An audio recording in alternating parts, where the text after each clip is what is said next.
Baiklah, di sini kami akan menjelaskan tentang perempuan dan politik dalam perspektif kesetaraan gender. Diskriminasi berdasarkan gender masih terjadi pada seluruh aspek kehidupan dan semua sektor pembangunan di seluruh negeri ini. Ini adalah fakta yang tidak dapat dipungkiri.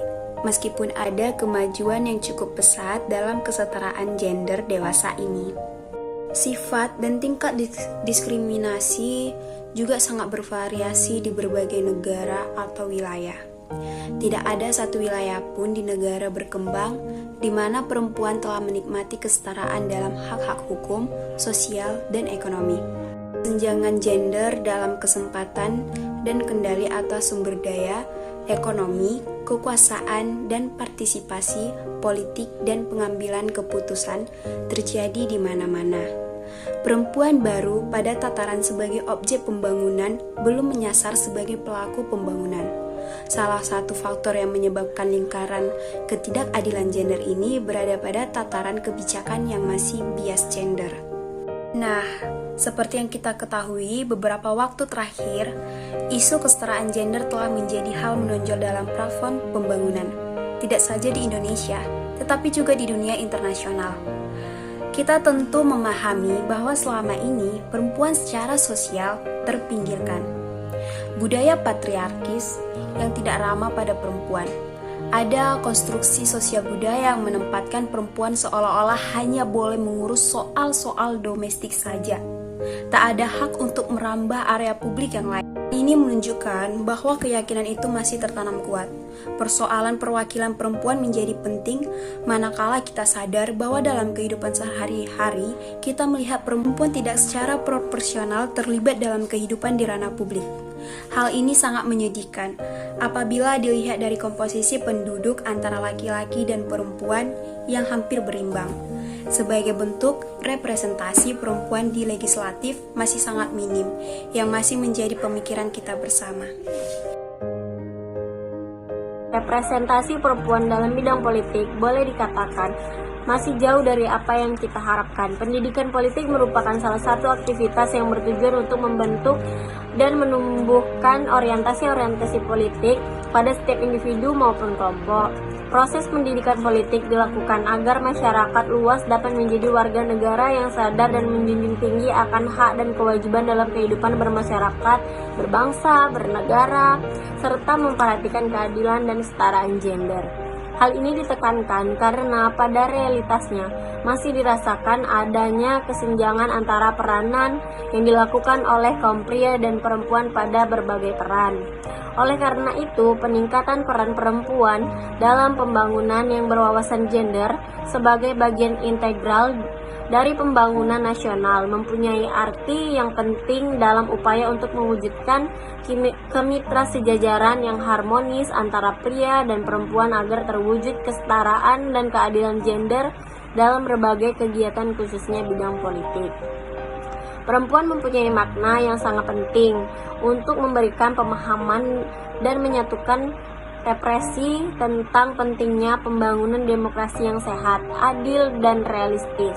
Oleh karena itu, pembangunan pendidikan politik perempuan perlu ditingkatkan baik dari segi organisasional maupun pemantapan pilar-pilar demokrasi melalui lembaga legislatif, eksekutif maupun yudikatif yang aspiratif dan pro terhadap kepentingan perempuan. Kondisi semacam ini perlu mendapat perhatian khusus. Untuk itulah salah satu hal yang perlu ditangani adalah masalah pendidikan politik bagi kaum perempuan. Sehingga dengan tumbuh kembangnya kesadaran politik di kalangan perempuan, mereka diharapkan mampu memanfaatkan kesempatan dan peluang yang ada sesuai potensi yang dimiliki dan sesuai ketentuan peraturan perundang-undangan yang berlaku. Kebijakan khusus afirmasi harus segera diubah dengan strategi pengurus utama gender di semua bidang kehidupan, khususnya di semua lini dan serata untuk mempercepat persamaan akses, partisipasi kontrol, serta manfaat yang sama antara perempuan dan laki-laki. Berdasarkan Inpres nomor 9 tahun 2000, eksekutifnya hanya meningkat untuk melaksanakan PUJ. Oleh karena itu, perlu ditingkatkan jumlah kebijakan pelaksanaan PUJ yang akan meningkat seluruh pemangku kepentingan, baik pemerintah, penyelenggaraan pemilu, dan partai politik sebagai pilar demokrasi untuk mendorong pemenuhan hak asasi manusia. Perempuan di bidang politik melalui peningkatan keterwakilan perempuan dalam bidang politik melalui peningkatan keterwakilan perempuan dalam pengambilan kebijakan. Gerakan perempuan dan pemerhati masalah perempuan melakukan upaya yang sangat keras memperjuangkan masuknya kuota sebesar hanya 30% keterwakilan perempuan sebagai jumlah minimal dalam paket UU politik dari hulu ke hilir.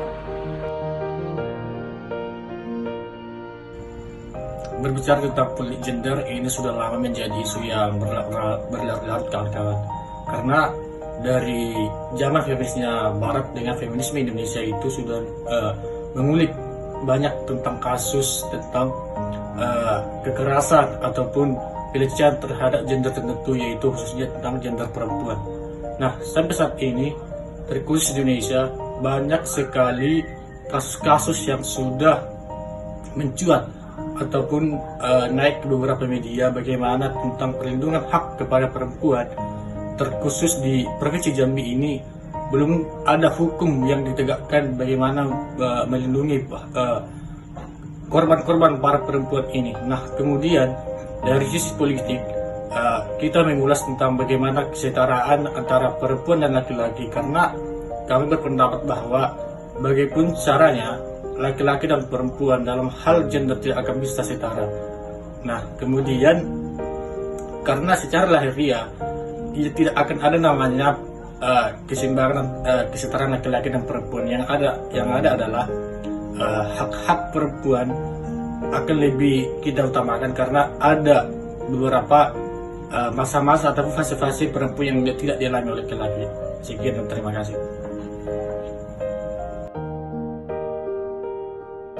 Baiklah, berikut adalah kesimpulan dari materi yang kami bahas yang bertentang perempuan dan politik dalam perspektif kesetaraan gender. Kesimpulannya adalah sejatinya perjuangan untuk mencapai kesetaraan dan keadilan gender dan politik dan mewujudkan representasi politik perempuan atau yang bukan sekedar warna tapi turut diwarnai.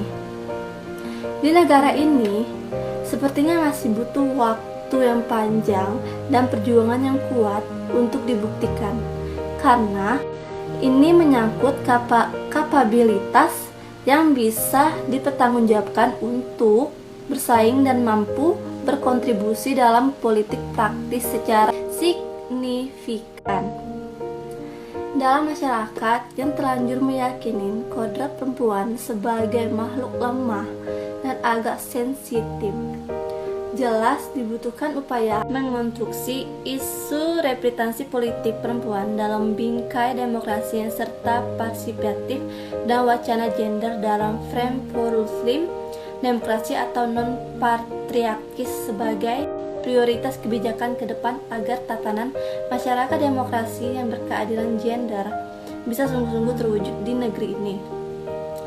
Maka dari itu, sebaiknya dalam mengupayakan kesetaraan gender, khususnya dalam dunia politik dan pengambilan keputusan, perlu adanya upaya yang sinergis dan keseimbangan dengan melibatkan pengakuan kepentingan semua pihak yang menjadi pelaku politik, khususnya partai politik, organisasi kemasyarakatan dan pemerintah melalui instruksi terkait dalam penyelenggaraan pendidikan politik yang lebih meluas dan terencana bagi perempuan.